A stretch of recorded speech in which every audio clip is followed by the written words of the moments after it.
हैं। सरकार तो बंगाल चुनाव में बिजी है, आप लोग यहाँ आंदोलन कर रहे हैं, कुछ फर्क पड़ेगा इससे? फर्क उन्हें पड़ेगा जो बंगाल के दौरे पे लगे हुए हैं। हम किसानों में कितना दम है इसका एहसास उस सरकार को है कि आज 100 दिनों बाद भी हमारे चेहरों पे वही मुस्कान है, कहीं से झुर्रियाँ नज़र नहीं आ रही है। लेकिन ये सरकार, जब से ये सरकार आई, चाहे प्रदेश में एक प्रधानी का चुनाव क्यों ना हो रहा हो, उस चुनाव में भी सरकार के मंत्री, आप सोचो कि इस कोरोना काल में देश की कितनी आर्थिक स्थिति बिगड़ी हुई है, सारी व्यवस्था चरमराई हुई है, लेकिन इस भारत सरकार के सारे मंत्रालय के मंत्री अपने काम को छोड़, देश किस तरीके से मेरा उठेगा उसको छोड़ बंगाल जीतने की तैयारी में लग रहा है। ऐसा लग रहा जैसे कि ये चाइना और पाकिस्तान को हराने की तैयारी में है, हिंदू को खतरे से। लेकिन आपके माध्यम से मैं कहना चाहूंगा अपने बंगाल के भाइयों से, ये मेरे देश के जवान, तुम उस मिट्टी के हो जिस मिट्टी में सुभाष चंद्र बोस जन्म लिए थे, उस मिट्टी के हो जिस मिट्टी में रविंद्रनाथ टैगोर जी जन्म लिए। सुभाष चंद्र बोस जी ने कहा था कि तुम मुझे खून दो, मैं तुम्हें आज़ादी दूंगा। और आज गाजीपुर बॉर्डर से राकेश टिकैत कह रहा है कि तुम इन गद्दारों को ठोकर मारो, मैं तुम्हें आज़ादी दिलाऊंगा इन काले कानूनों से। तो मेरे किसान भाइयों, तुम्हारे कान तक अगर आवाज़ जाती हो गाजीपुर बॉर्डर का, तो बंगाल में इस जालिम सरकार को करारा जवाब देने का काम करना। जो उत्तर प्रदेश का मुख्यमंत्री बंगाल में जाकर यह कहता हो कि हमारे प्रदेश में गुंडा या तो प्रदेश में नहीं है या ठोक दिया गया है, जो मुख्यमंत्री जाकर कहता हो कि हमारी सरकार होगी, यहां सुशासन होगा, बहन बेटी सुरक्षित होगा, मैं पूछना चाहता हूं आदरणीय मुख्यमंत्री योगी आदित्यनाथ जी से, कहां हैं आप योगी आदित्यनाथ जी? जब आप कलकत्ता में होते हो तो यहां पे एक बेटी के बाप के ऊपर निर्दयता से 10 गोली दाग दिया जाता है। कहां हो आप? कहां है आपका वो सुशासन? जब मंदिर में मेरी माँ पूजा करने जाती है तो वो भी सुरक्षित नहीं होती है। अखिलेश जी ने गलत नहीं कहा है।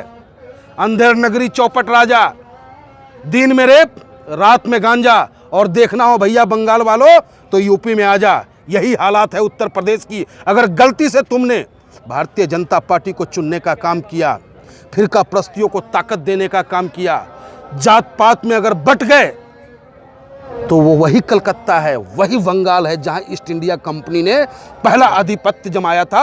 और ये वो जालिम लोग, ये व्यापारी लोग वहां भी जाकर के अपना कब्जा करने का काम करेंगे और हम सभी हिंदुस्तानियों को गुलाम बनाएंगे। नितिन गडकरी कह रहे हैं कि बटन ऐसे दबाना है कि ममता बनर्जी उछल जाए सीट से। बहुत पीड़ा हुई उनके इन शब्दों से। इधर आप देखें, ये माँ है हमारी, दिखाएं आप इनको। इस आज़ाद हिंदुस्तान में नितिन गडकरी जैसे नेताओं की वजह से हमारी माँ खुद को बधी हुई खुद बधी हुई दिखा रही है आपको। क्या है ये हमारे बाप समान है। इस आज़ाद हिंदुस्तान में इस बेड़ियों का क्या काम? अरे भगत चंद्रशेखर आज़ाद और भगत सिंह जी ने इसी दिन के लिए कुर्बानी दिया था कि आने वाले समय में हमारे नस्ल जंजीर डाल करके सरकार के सामने अपनी मांग को रखेगा और सरकार गूंगी बहरी होकर के हमारी मांग तक को सुनने को हमारी जायज मांग को नहीं मान रहा है। वो गलती हमारी है, हमने गलती की है, लेकिन इतनी बड़ी गलती नहीं की है कि हमने किसी राजा को बैठा दिया है। वो ये लोकतंत्र है और लोकतंत्र में बाबा भीमराव अंबेडकर ने जो हमें ताकत दिया है, उस संविधान के तहत ऐसी सरकार को किसान अपने जूते की ठोकरों से मिट्टी को मिलाता है और अपने अंगूठे से इस सरकार को मिट्टी में मिलाने का काम करेगा।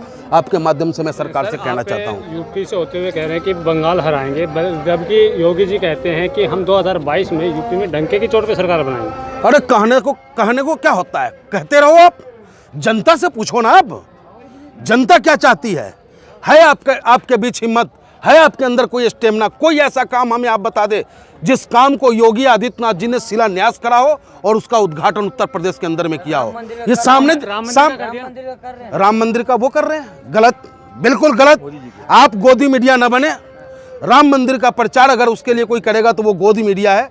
राम नहीं, बंगाल में भी मांग रही है, जिन्होंने राम के नाम पर कहते हैं कि राम की कसम खाकर अल्लाह का घर तोड़ दिया। राम, अल्लाह, वाहेगुरु, कोई अंतर नहीं है। राम की कसम खाकर अल्लाह का घर तोड़ दिया। दोस्तों, इस भारतीय जनता पार्टी ने तो हिंदू मुसलमान के रिश्ते को तोड़ा है। खाई पाटा है।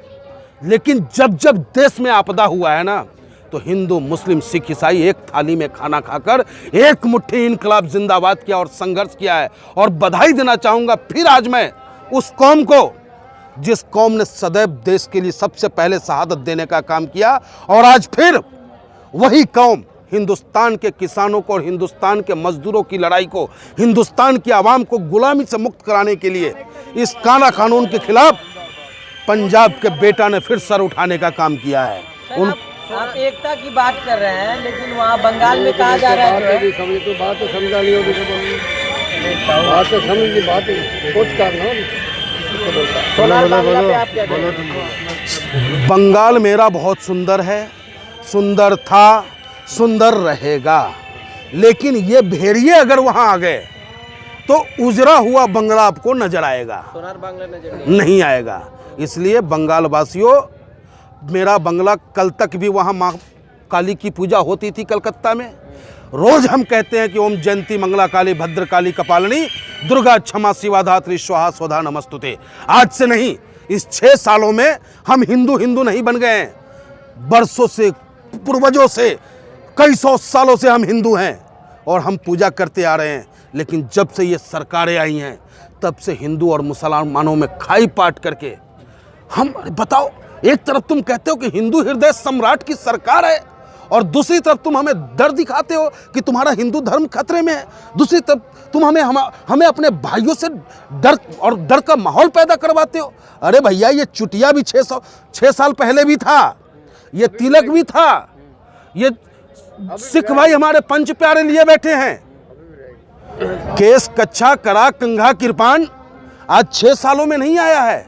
350 साल पहले गुरु गोविंद सिंह महाराज जी ने खालसा पंथ का स्थापना करते हुए देने का काम किया है। भाजपा कैसे कह रही है कि बंगाल में जय श्री राम नारा नहीं लगा रहा है? जी, बंगाल में भाजपा कह रही है कि हिंदू खुल के जय श्री राम का नारा नहीं लगा पा रहे हैं। बिल्कुल गलत, बिल्कुल गलत। हर हिंदू, हर मुसलमान, हर सिख और हर ईसाई अपने इमाम का, अपने मजहब का पूरी खुली आज़ादी के साथ पूजा और इबादत करता है। उसमें कहीं कोई रोक न हुआ है, न होगा, न आज हुआ है, न आगे होगा। लेकिन अगर ये वहाँ जीत गया तो निश्चित रूप से खून खराबे का माहौल ये पैदा करेगा। वो कह रहे हैं कि हमें छोड़ के और सब हिंदू विरोधी हैं। वो ममता बनर्जी को भी हिंदू विरोधी, उसके कहने से, वो कहे तो मैं हिंदू, वो कहे तो मैं राष्ट्रभक्त, वो कहे तो मैं देशद्रोही। नहीं, ऐसा नहीं हो सकता। ये हिंदुस्तान हमारा है। इनके पूर्वजों ने माफी मांग करके सत्ता प्राप्त की है और हमारे पूर्वजों ने शहादत दे करके सत्ता प्राप्त की है। सर, वो कह रहे हैं कि हमने धारा 370 हटा दी, राम मंदिर बनवा दिया और मुस्लिम बहनों को 3 तलाक से निजात दिला दी और देश हित में पेट्रोल 100 रुपये कर दिए। चारों का सवाल का जवाब मैं आपको दे रहा हूँ। हिंदुस्तान का हर नागरिक कहता है कि काशी से लेकर कन्याकुमारी तक हमारा है, रहेगा। 370 का किसी ने विरोध नहीं किया। हाँ, विरोध है। जो भी कानून आप लाते हो, जिसके लिए लाते हो, उससे जानकारी लेना, उसकी हालात को जानना इस लोकतंत्र में अधिकार है। अगर ऐसा सब लोगों ने सवाल उठाया तो गलत नहीं उठाया। 3 तलाक की बात है। 3 तलाक आप कानून लाए, किसी को तकलीफ नहीं है, लेकिन है तकलीफ मुझे। आप मेरी बहन की पति को 3 तलाक के मामले में जेल तो भेज दोगे, लेकिन जो मेरी बहन के बच्चे हैं उसका लालन पालन कैसे होगा, इसकी व्यवस्था कौन करेगी, कौन करेगा? सवाल उठता है। अगर ये मैं सवाल पूछता हूं तो क्या गलत है? नहीं, आप कह रहे हैं कि बहन के पति को अगर जेल भेज दिया तो उसका पालन पोषण कौन करेगा? अगर वो पति उनको तलाक दे देता तो कौन करेगा? क्यों ऐसी स्थिति क्यों बनती है? क्यों बनती है? एक हाथ से अगर ताली बजा हो, एक हाथ से अगर ताली बजता हो तो हमें आप बता दे। हो सकता है कहीं हमारी बहन में भी गलती हो, समाज इसीलिए होता है ना। लेकिन आप डायरेक्ट उठाते हो और उसे जेल भेजने का काम करोगे तो हमारे भांजे कहाँ जाएंगे, हमारी बहनें कहाँ जाएंगी, उसका क्या होगा, कल का भविष्य क्या होगा, इसको भी तय करने की जिम्मेदारी कानून बनाने वाले सरकार की है कि नहीं है?